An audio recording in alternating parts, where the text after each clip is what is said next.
Thank you, thank you. Bears color, so let's see what happens. Are we live? I don't know. I always check my phone just to Says make live sure. on the thing. That's live. It does. We're good. Yep. All right. Well, here we go. This is the first, at least I think Friday, Facebook Live jam session. I have to check, see, because I'm anal like that. Okay, we're good. We are up. We're up and running. Live. We're not dead. We are fully alive. That would be a cool magic trick if I could talk and I was dead at the same time. So yeah, I will just kick this off. This is the first Friday Facebook Live jam session. Welcome. Thank you for everybody on here who carved the hour out. I will jump in, do my introductory comments. I had somebody tell me, they're like, Andy, you talk too much in the beginning. And I said, well, not everybody looks at every single one of these like you guys do. So I took that to heart and said, well, I'll just be brief. So with our platform, Chicago Real Producers, the primary mission statement is to connect, elevate, and inspire leaders in Chicago real estate, not just realtors, but industry partners. Realtors can't do the job on their own. They need businesses that they can lean on. They can't inspect the house on their own. That would be a huge conflict of interest, but that's a whole different conversation. They need designers, they need lenders, they need attorneys that they can just lean on to leverage their time to go out and sell more real estate and give more referrals. I mean, I'm a firm believer that real estate drives the economy. It really does. And so it's just a critical time when we cannot connect in person to band together like-minded entrepreneurs. Our mission statement is to connect, elevate, and inspire. So this is the connecting part. If you're tuning into this, hopefully you will be elevated and inspire. I don't know. I mean, you'll get a lot of witty, sarcastic comments from me, but I probably cannot inspire you, but who knows? So that being said, what I would like to do is just to transition, allow the realtors to briefly introduce themselves, who we've got on it, name, brokerage, how long you've been in the industry for, and then I'll allow the partners to introduce themselves. So Juany, why don't you go ahead and kick us off? Hello, thanks for having me. I am Juany Honeycutt with Jameson Sotheby's International Realty. I have been in the business since 2003. Quite a while. Hi, good morning. I'm Riz Gilani with Dreamtown Realty, 10 years with Dreamtown, 15 years in the industry. Andy, thanks for having us on here. I am in place of John Floro, so I don't have any good hair tips today, but I'm Nick Nastos. I've been in the industry since 2009 at Fulton Grace Realty. I'm Sohail Salahuddin with App Properties. I've been in the industry for about 16, 17 years. And I'm Janelle Dennis, also with App Properties. I started with that and still with that. This is ending my 17th year in the business. 17 years. That's awesome. So as realtors, are the agents on here, obviously experts in their field. I would just like to say to give the opportunity for the partners to introduce themselves. And I mean, look, with what we do, we pride ourselves in being a pure, like, non-pay to play model for realtors. I cannot do, like, 99% of what I say. I keep stuff pretty lighthearted. I keep stuff pretty dry, and I seem to have a good sense of humor and stuff. But this is the 1% of the time where I'm dead serious. I cannot do what I do on a monthly basis without our partners. I literally cannot do it. Real Producers does not exist without people like Shane, with people like Ryan, with people like Christopher. So I just want to tell you guys, thank you for making 2020 what it is. I literally would not be on the Zoom call, just rallying everybody if it wasn't for your support. So I'm going to give them the floor very briefly, and then we'll start jamming. So Shane, why don't you go ahead and kick us off, my friend? Thanks, Andy. Good morning, everybody. Shane Mowery. I am a real estate attorney practicing in both Chicago City and in the suburbs, and I have been practicing coming up now on 20 years in the business. So I feel a little bit old saying this word. and side, Ryan, before you go, side note, Janelle is actually the one who introduced me to Shane. I think last year, year and a half ago. So Shane's been a big supporter for a while. Ryan, go ahead, my man. I'm Ryan Cotter with Movement Mortgage. And I guess I've been in this business since 1996. I think I was in diapers then, but Great. Wow. Wow. Ouch. go. Ryan knows I'm messing with him. All right, Christopher, go ahead, sir. Hi, Christopher Hubbard with Hubbard Design Group. I've been in the business as long as he has, since 96 or 95, actually 1 year longer. Started this business in 2008. Again, I'm just happy to be here participating. Thanks again, Andy. Yeah, absolutely. Thank you. Christopher definitely knows his stuff. I think when I went to your office pre-COVID, obviously, I always feel like when you're like saying something and you throw out a social interaction with somebody, you're like, oh, but we had masks on. You know, I don't know if you guys feel like that. I feel like people are like judging me from afar. So I think when I was in your office, I had the pleasure of sitting on a $7,000 couch, and I said, I'm definitely not bringing my kids in here. So with that, let's start jamming. I mean, this is your time. I'm probably, unless there's like a 20-second awkward pause in this, which I don't foresee that happening. This is where I shut up and get out of the way. I mean, the more I talk, the less value people are going to get out of this. So, Juany, I think you had some points when we were in the very beginning. We were just sort of dialoguing. So, what do you guys want to talk about? This is your time. This is your hour. Yeah, I guess one of the biggest things I've been seeing, and especially in the city more than the suburbs, has been sellers requesting to figure out, what can I rent for? If I can't sell it, what can I rent for? And it's having that dialogue with them of, we're slow there too in the city. So how are you guys approaching that conversation and approaching the rental competition, and making sure that your sellers understand it's not just being priced right for the sale and looking right, but doing that for a rental market as well, because we seem to have a lot of rental inventory right now downtown. Anyone? I agree. I think that as a homeowner, a lot of owners don't really know what's going on in the rental market, and they don't realize that rents might have come down 25-30% last year. So they're just not aware of it. So we have to kind of educate them on that.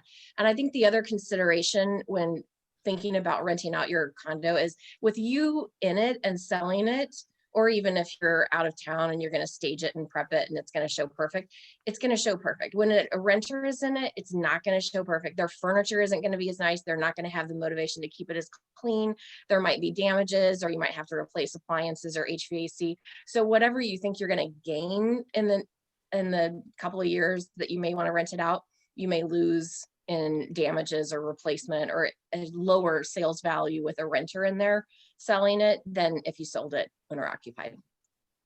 Yeah, that's spot on. Kind of what I've been saying is the risk reward. You really have to, are you keeping it as a rental, or are you just Nick, what do you think? For a year?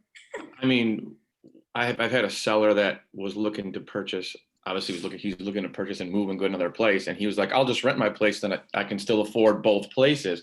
Well, he can't rent it out either. So then he had to cancel his deal and basically take his place off the market. And now he's waiting for the spring to see if that is going to change that. So I don't know. It's been a tough pill for a lot of sellers to swallow.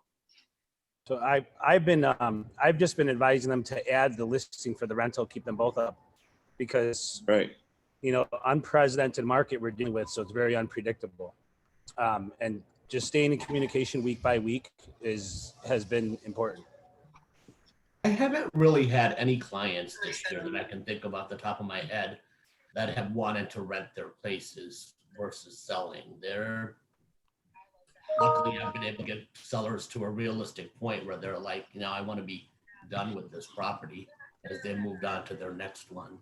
So the rental market is tough. I have some investor clients that are trying to rent, and I just got an application on a property actually in East Lakeview today on a 2-bed, 2-bath, and the person is offering $400 less per month than what it was rented for 2 months ago, right?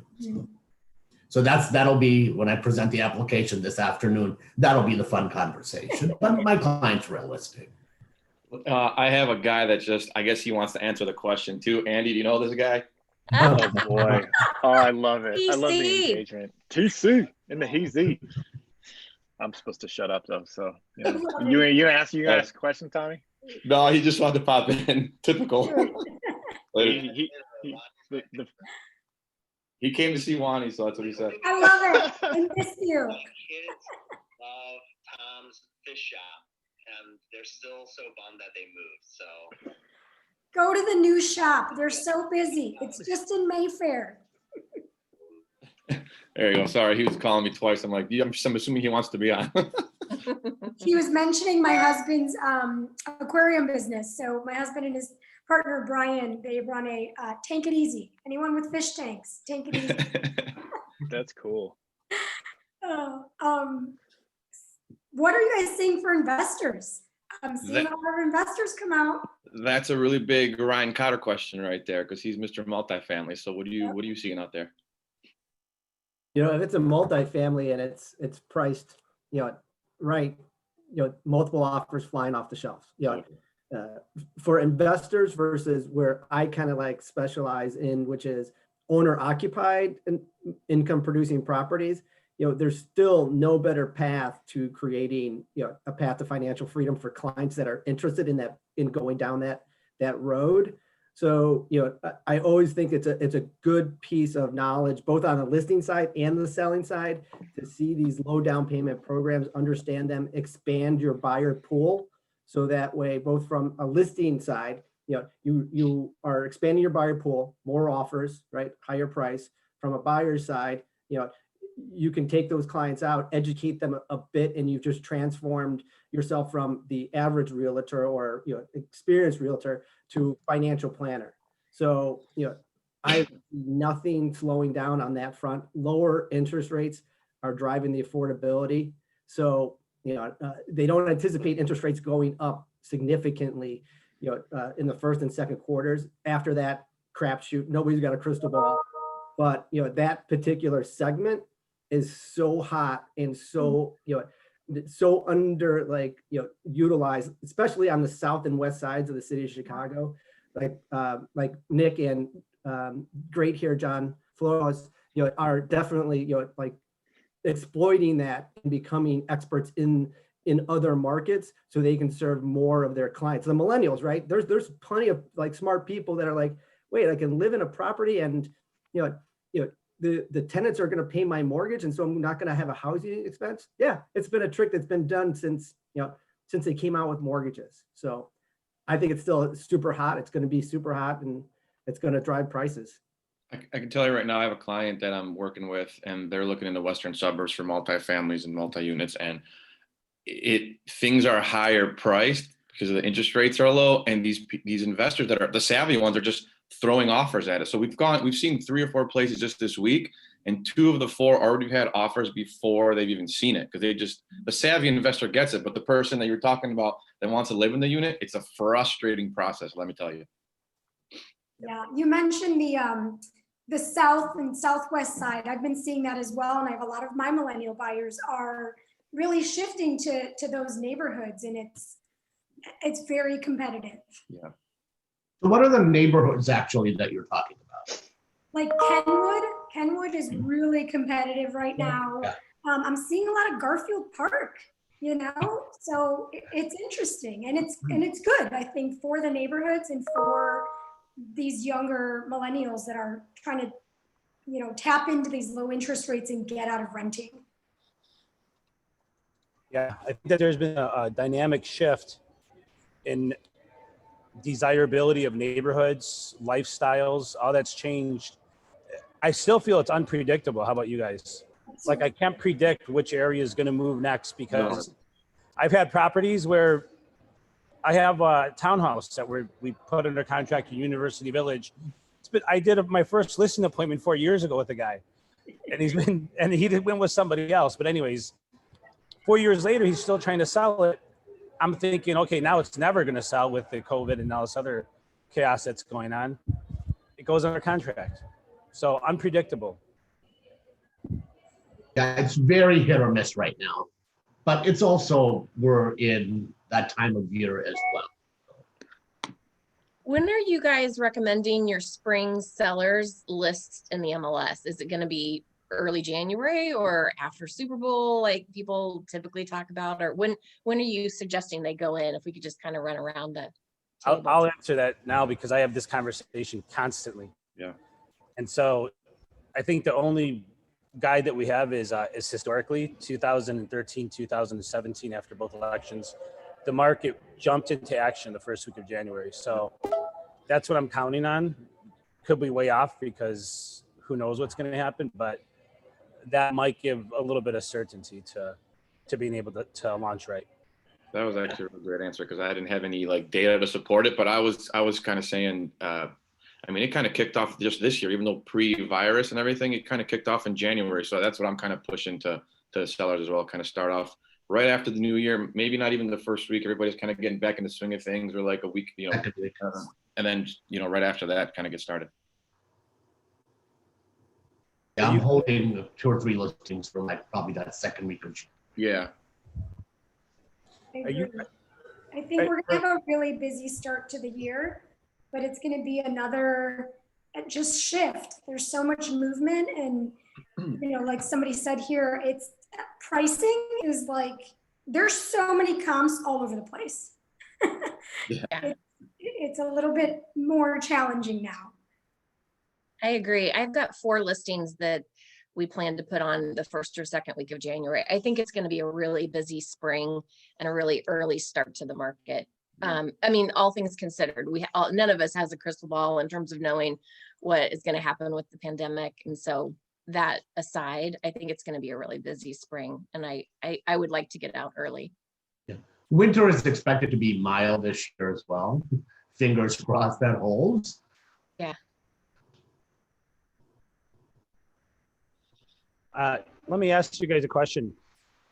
Downtown condo market, does anybody have an idea of if a certain price reduction has done the trick to move a property, or is that hit or miss as well? I think it's been less about price and more about timing. I think just hold on that price.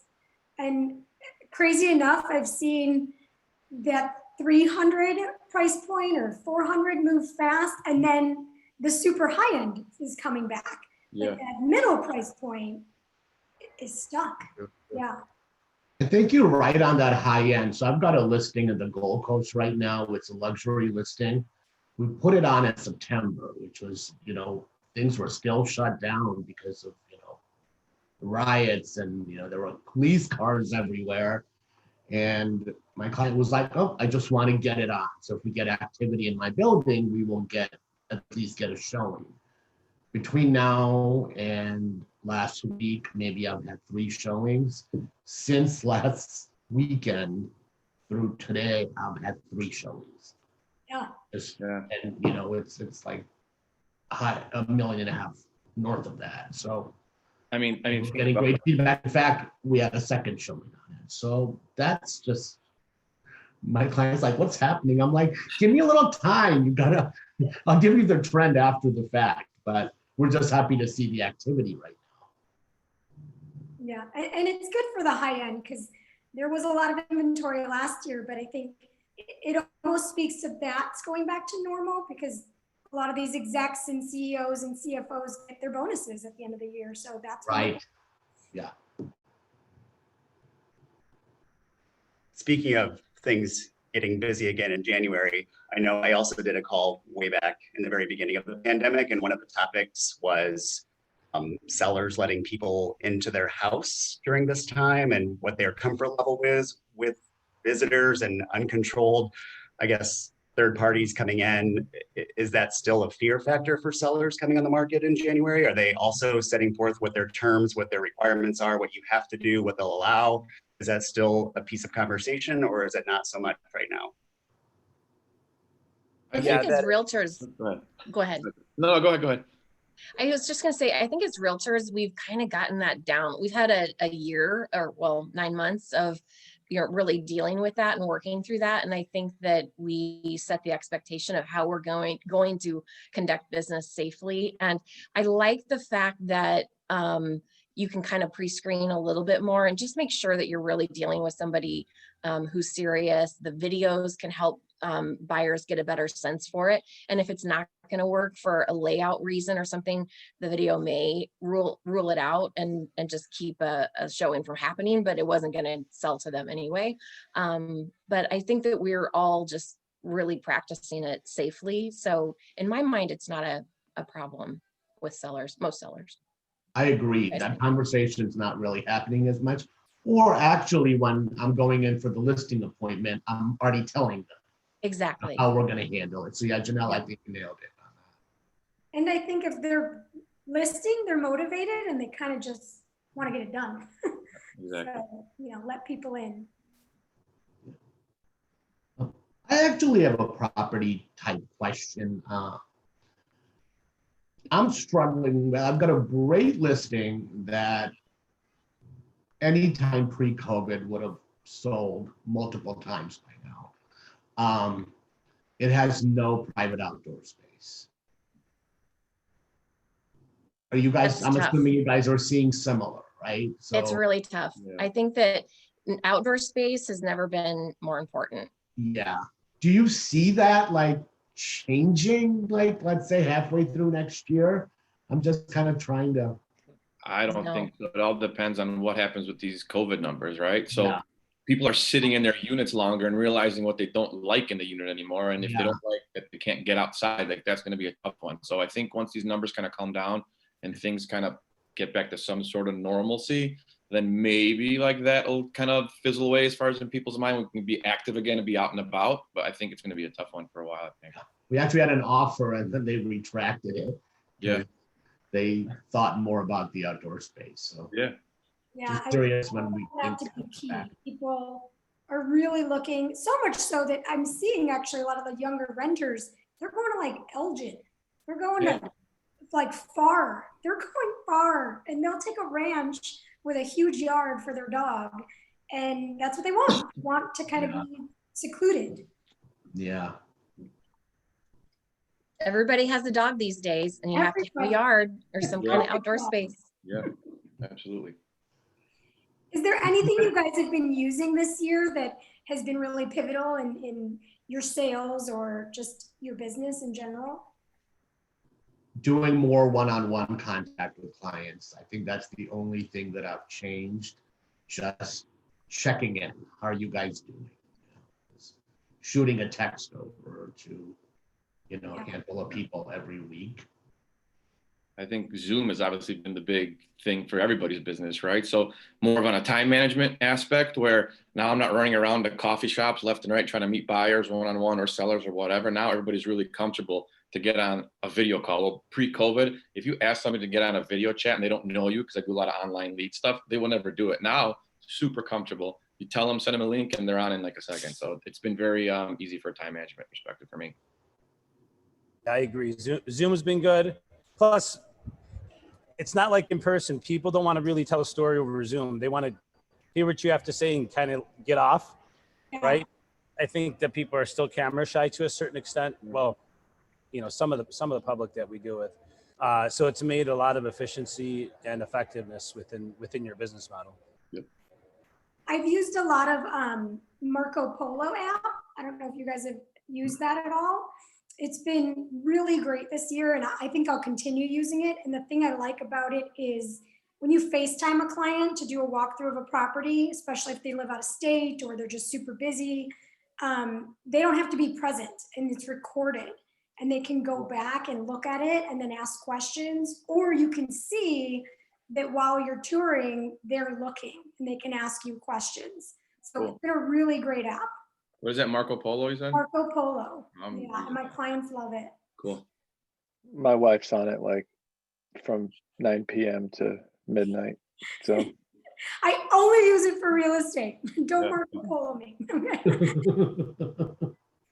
I would add to that, with everything that's happened this year, it's given me an opportunity to step back from my business and refocus. I'm sure many of you have had that experience as well. Oh, yeah.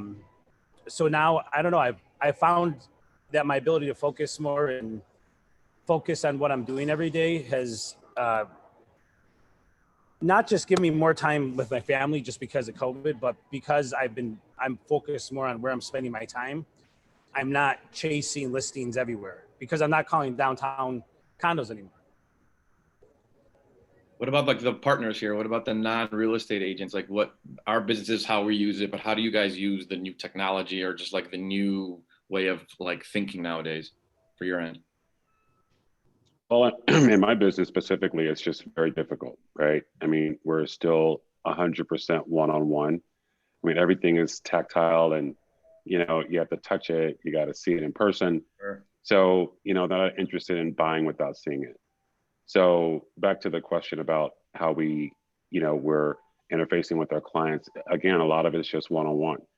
So we do have to go into their homes and, you know, we do have to interact with, you know, the husband, the wife, and the kids, the dog, right? So it's a very personable business. So it's just, you know, doing a Zoom call. If I'm at a stone yard and I'm showing book match slabs, then maybe that, you know, would be one way of, you know, using technology, but otherwise it's always in someone's house or, you know, at the merchandise mart or at a supplier. So technology, you know, for a lot of my suppliers, again, they're old school. So, you know, they don't use technology the way we might or a millennial, because they're all old bench made craftsmen that don't, you know, don't interface that way.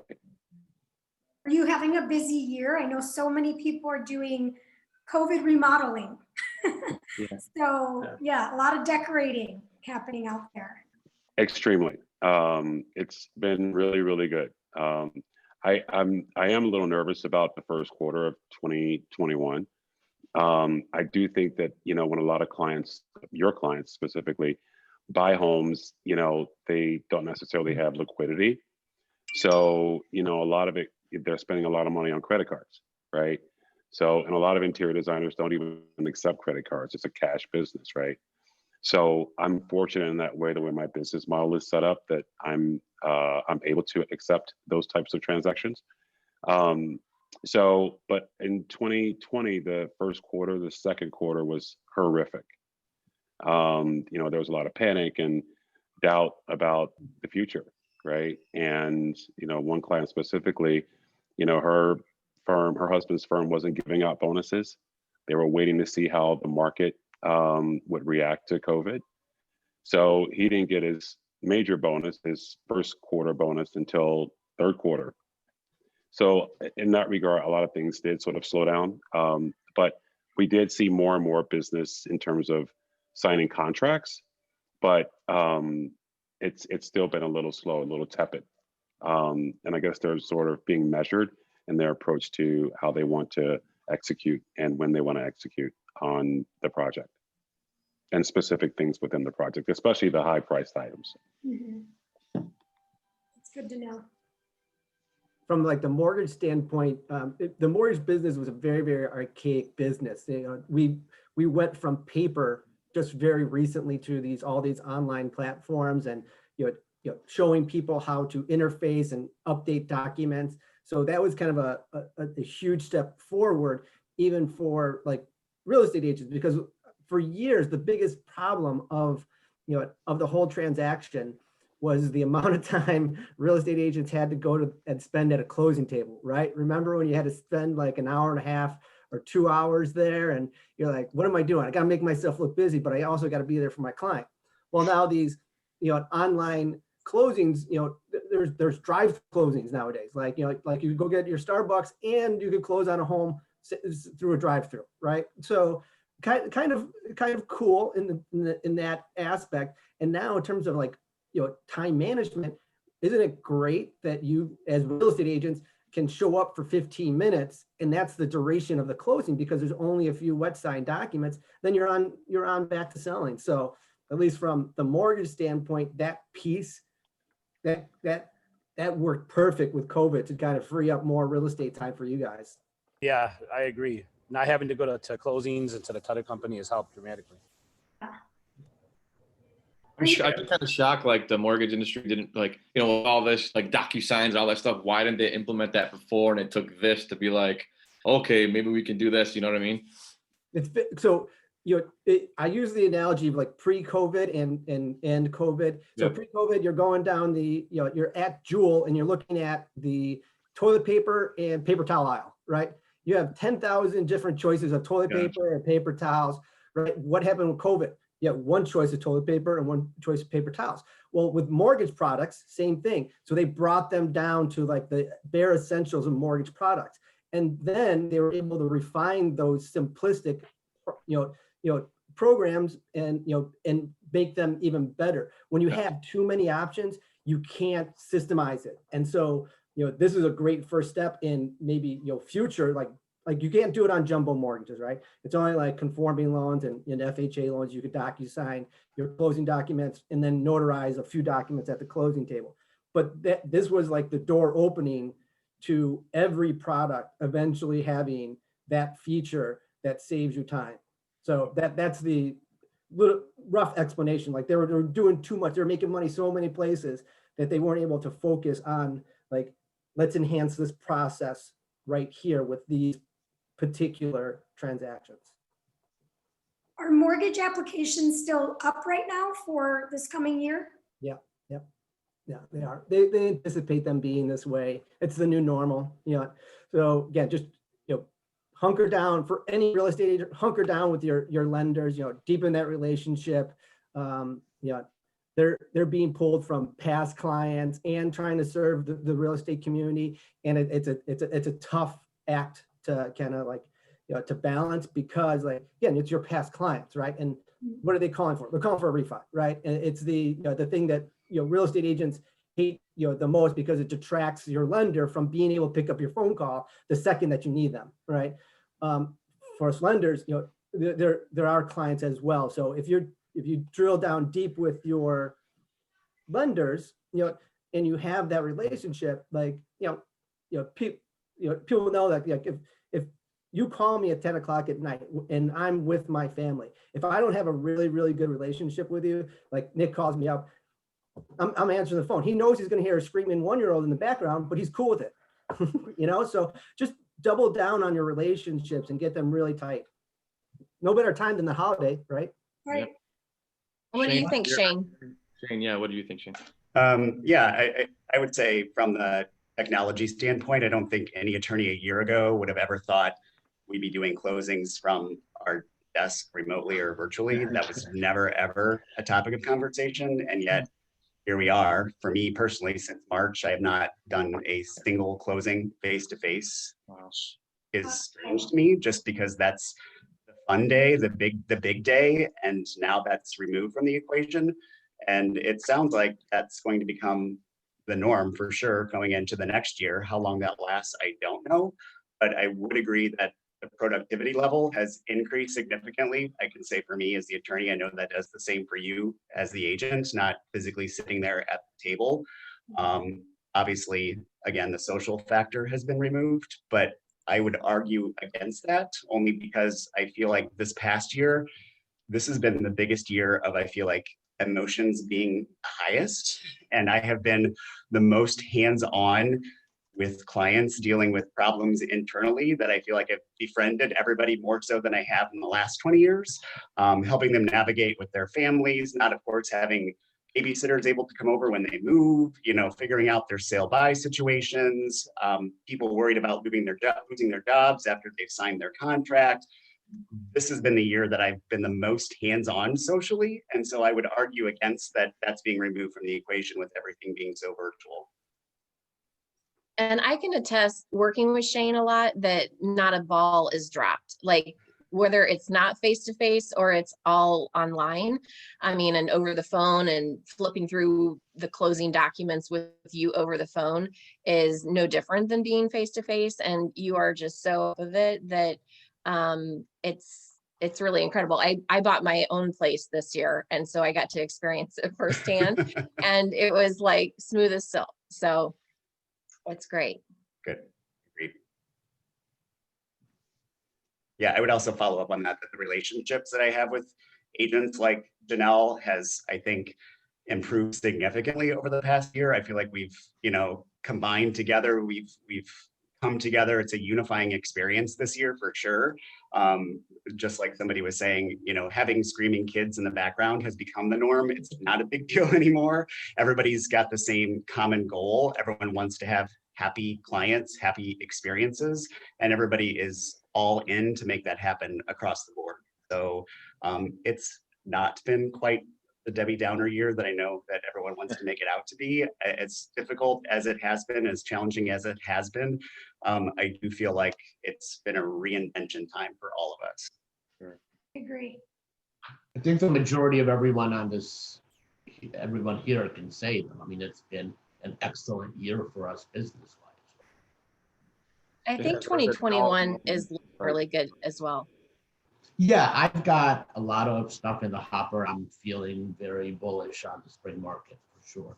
Yeah. I think there's that dull moment, obviously, when end of March when we went on lockdown, everybody was freaking out about the toilet paper and the everything else, and we're like, "What is gonna happen?" And then once everybody realized that, okay, it's here, we don't know much about it, but you know what? We learned to live with it. Wear your mask, keep your distance, and then once we were able to start doing the open houses again and do a little more showings and were deemed essential, then I think everything was kind of again, it goes with safety protocols like you were talking about earlier, Janelle, making people comfortable with the situation. I think it helped a lot. So real estate was not considered essential in all areas. Right. For example, I had a good friend buying in New York, and he bought a place, but he was not able to move into it for 3 months because the building would not allow any move outs or move in. Yeah. I had a client move in to a building during it, and they bought it purposely because they wanted to make renovations. Well, guess what? They don't allow vendors or don't allow any type of, that type of stuff. I'm sure for Christopher, that's probably tough for you. 100%. Horrible. Yeah. And that, to expand on that, I mean, a lot of the delays that we see in our industry is becoming more and more impactful, right? So when we place an order for a client, for instance, through room and board in September, and we're not getting delivery until February. Yeah. Wow. So, so a lot of that product is made in the US, not overseas. So, just being cognizant of the fact of where your product is being produced. If it's being produced in the US and it's being made locally, your lead times are going to increase even more.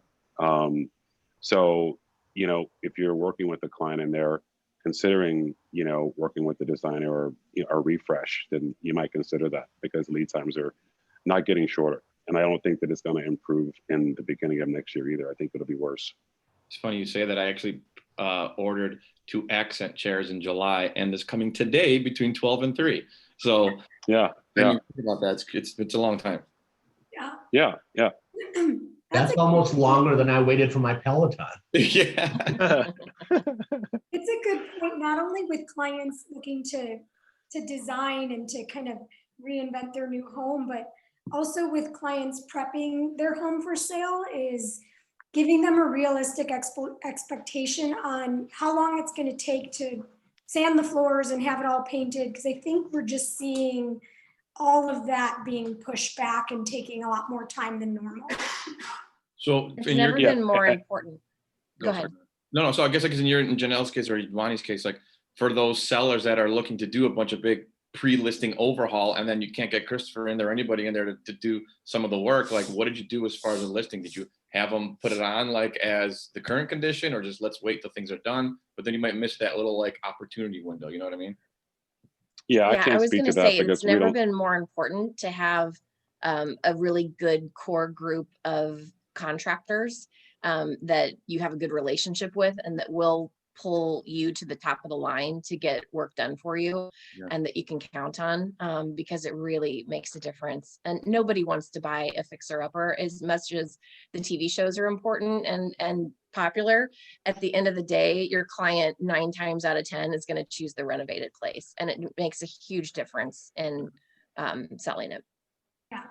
Yeah, there are some buildings that won't allow you in the space without a negative COVID test. Yeah. Right. Yeah. So, there's a lot of fear still, especially if you're living in a multi-unit building where, there's a lot of units, like for instance, Kingsbury. There were, I think, over 30 cases in one instance, in one elevator, I guess, area. So in one entrance, there's probably, I think, 50 or 75 units. And out of that, it was 20%. So, My client decided to move to her parents' house in Michigan until this is over, basically. So that's how we were talking about letting people in to do, you know, painting and touch up, and it's just it's a big challenge. Yeah. So that, you know, you're talking about moving out of state. That's going to bring me to my question. The Chicken Little question is, you know, is everybody leaving the city of Chicago? Yes or no? I would say if they can, they're out of here. Yeah, It's already agreed. done.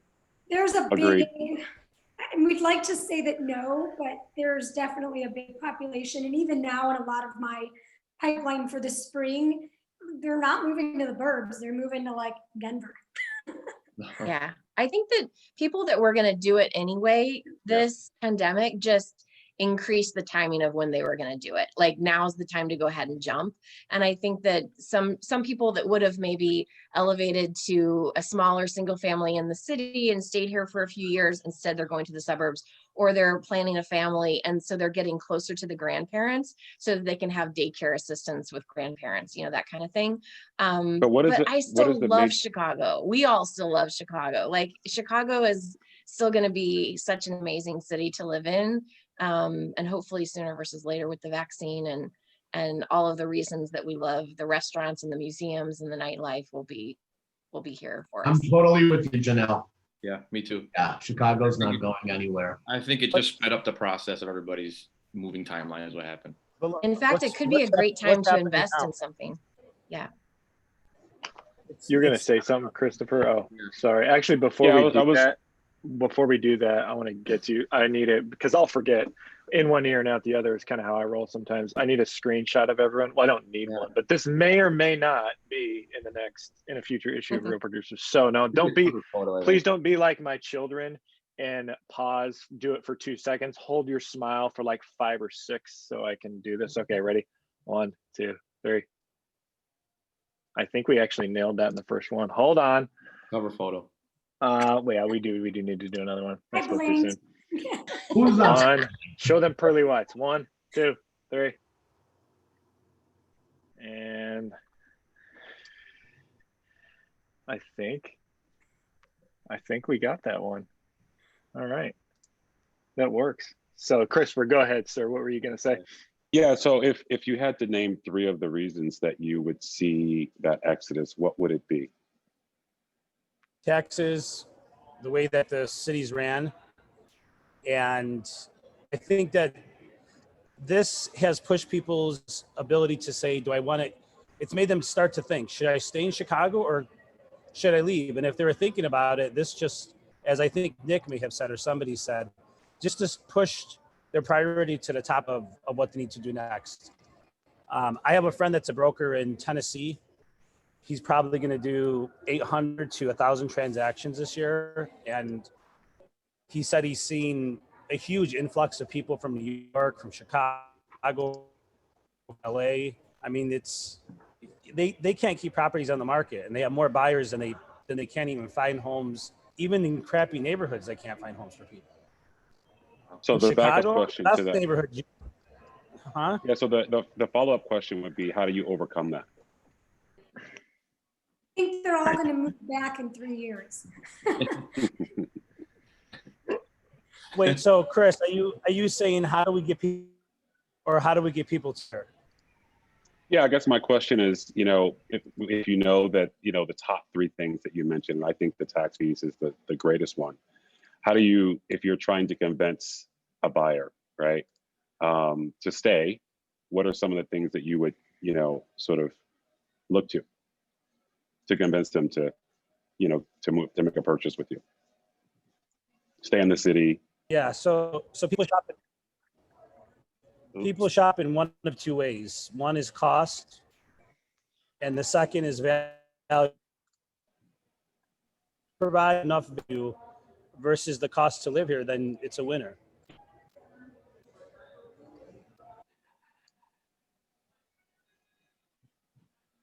Anybody else?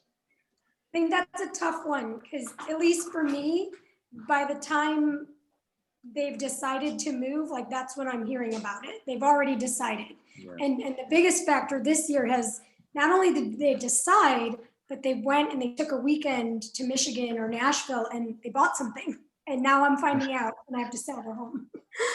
So that's a tough one. I think taxes is the biggest issue. I do think Chicago is just such a fun city and we're gonna thrive, we're gonna be fine. And we're not taking into account the amount of people that are shifting out of places like Seattle that are gonna be coming here. Yeah, I think that once we're back to normal, once we're past this, and that might take a little bit more time, but once we are, all of the things that we all love about Chicago are going to bring people back in, especially young professionals. I think a lot of companies will continue to have people working remotely, and home has never been more important for that reason. But I think that a lot of companies are also going to find that you're much more team focused and communication focused and a lot more productive when you are working in an office. So as people start to experience that hour-and-a-half drive in on 290, I think that they'll be changing their mind and coming back downtown. Good point. Yeah. You can get anywhere in 2 minutes now, right? Oh yeah. Yeah.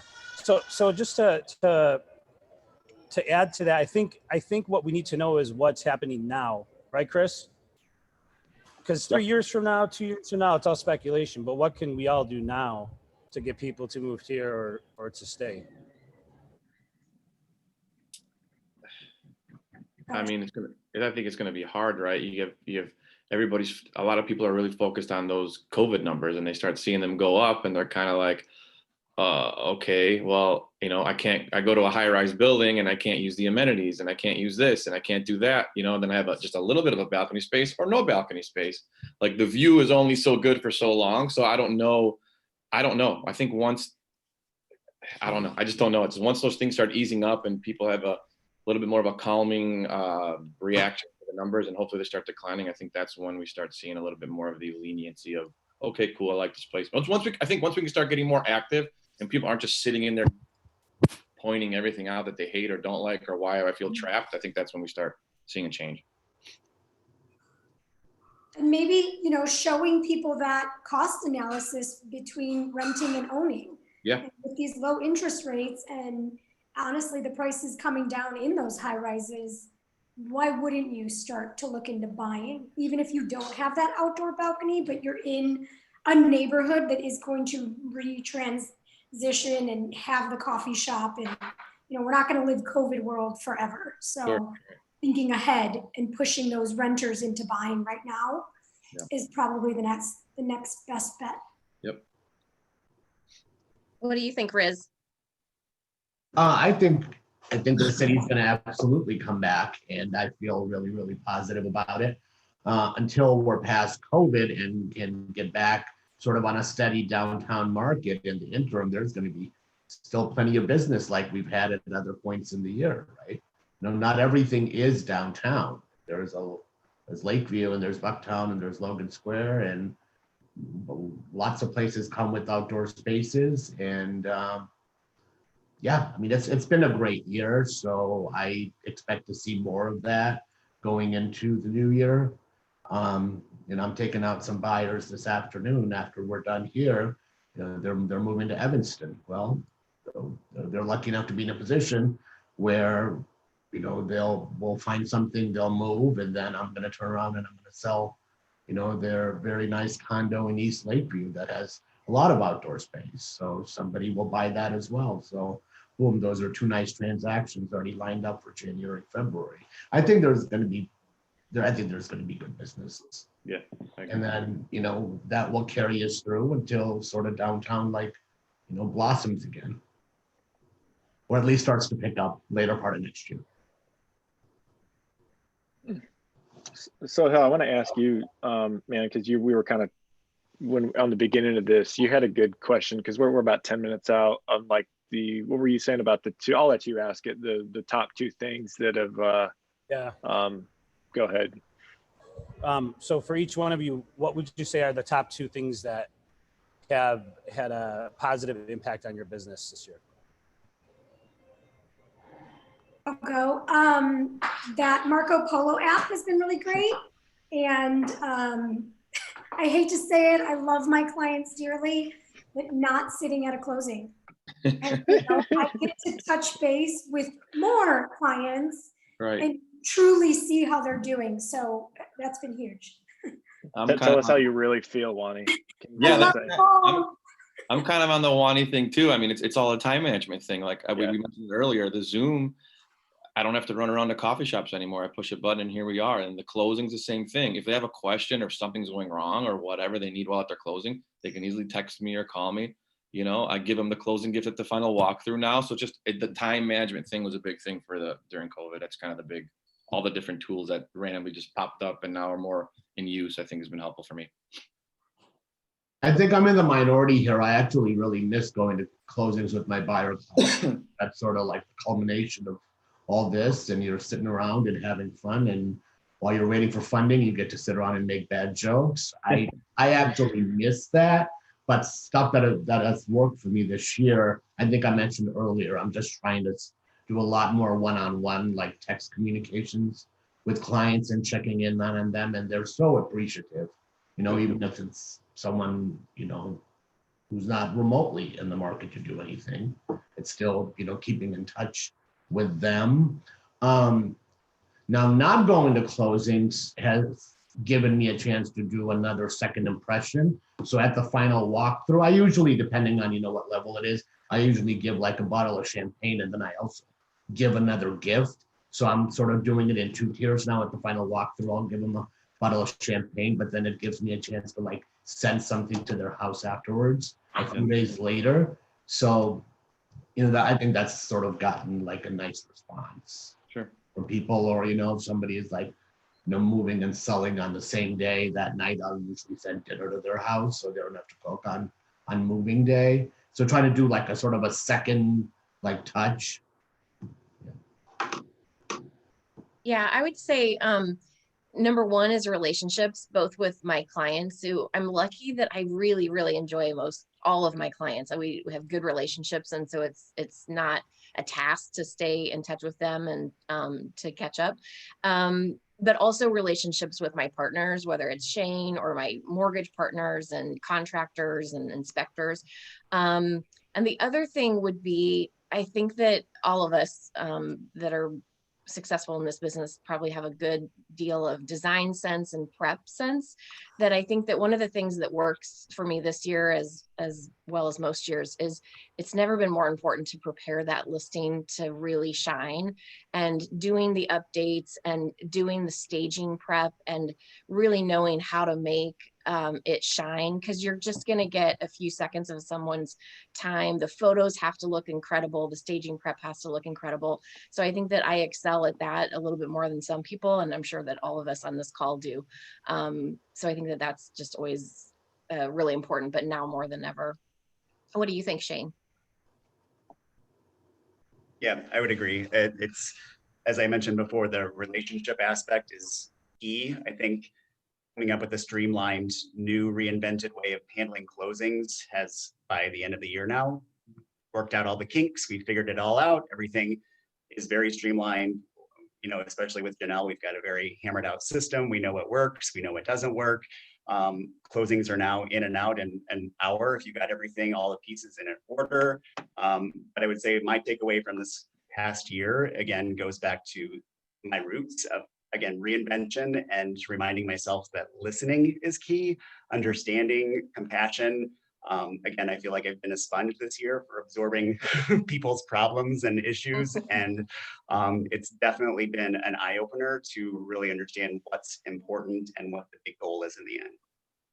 Yeah. Empathy is huge. Yeah. Yeah. Ryan? I mean, everything that you guys said was 100% accurate. I mean, I just like, as I kind of look back at this year, you know, I'm selfishly kind of grateful for the things that we got thrown into, because it just allowed me to spend more time with my family. You know, and I got 2 little guys, and you know, if this hadn't happened, I think my second son, who's 1 year old right now, I would have been at work 9 to whatever, right? And I get to spend every day with him from like March on, and I saw like a shift in between our relationship, you know, and so I'm incredibly grateful, thankful for, you know, every challenge, you know, has, you know, opportunities in it, you know, so, you know, this challenge, you know, made an opportunity that I was able to take advantage of, and for it, I think I'm a better person, like, in my soul. So, you know, everything you guys said, and then a little bit of, you know, family love and empathy goes a really long way.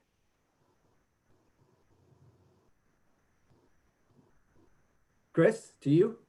Yes, I would say I would say the exact same thing, everything you just said, including the last piece.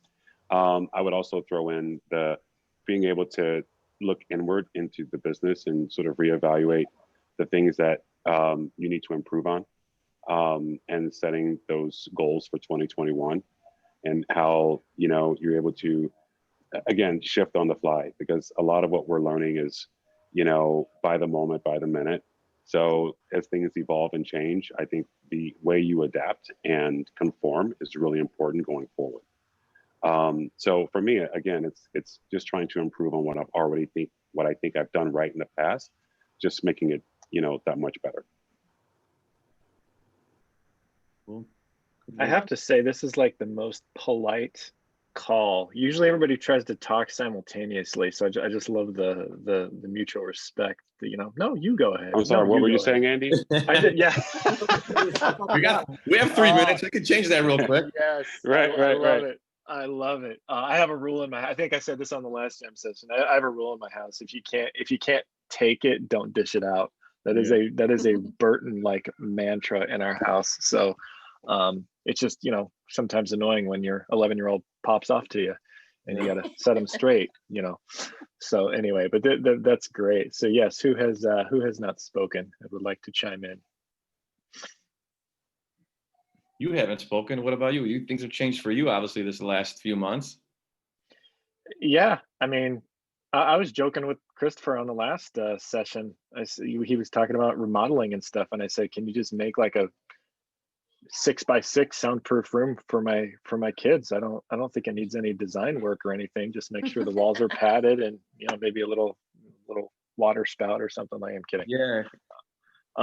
But yeah, Go ahead. Sorry, go ahead.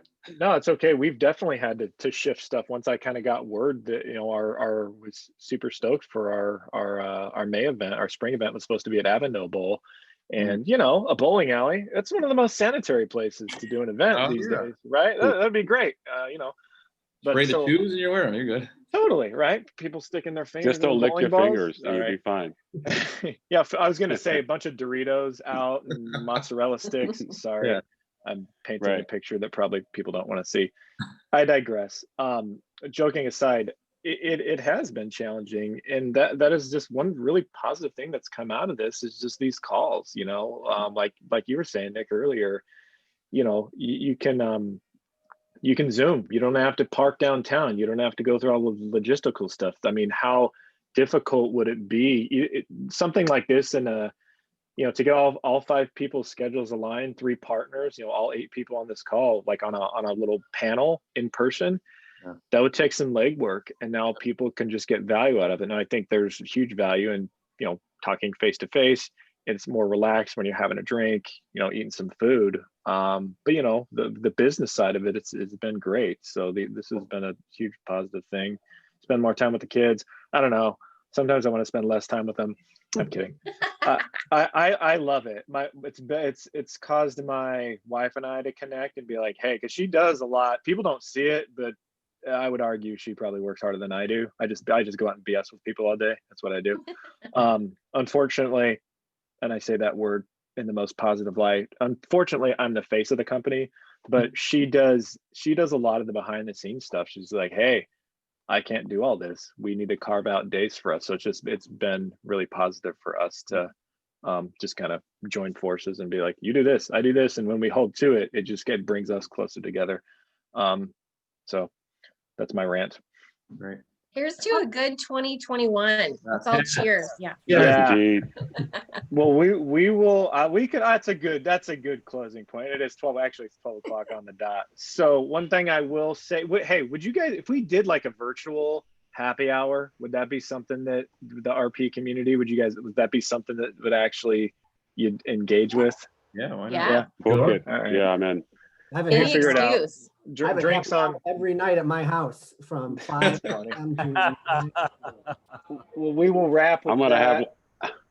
I want to share one thing because a lot of people don't know this. This was it's supposed to be a 2021 project, but if you don't know this already, I hope the screen share works.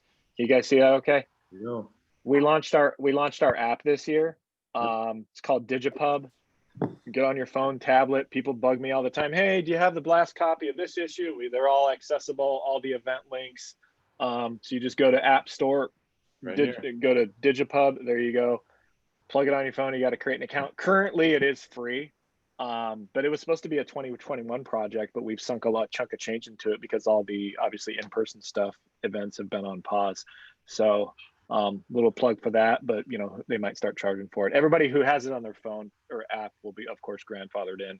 So that's it, everybody. I appreciate you carving the hour out. We're about 2 minutes up. I want to be respectful of everybody's schedules. You guys know the drill. If you're interested in getting on another one of these, I think we're booked out of these until I think February.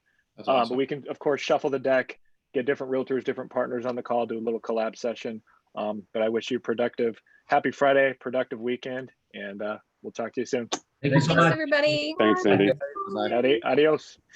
Bye, thanks. Bye. Bye. Bye-bye.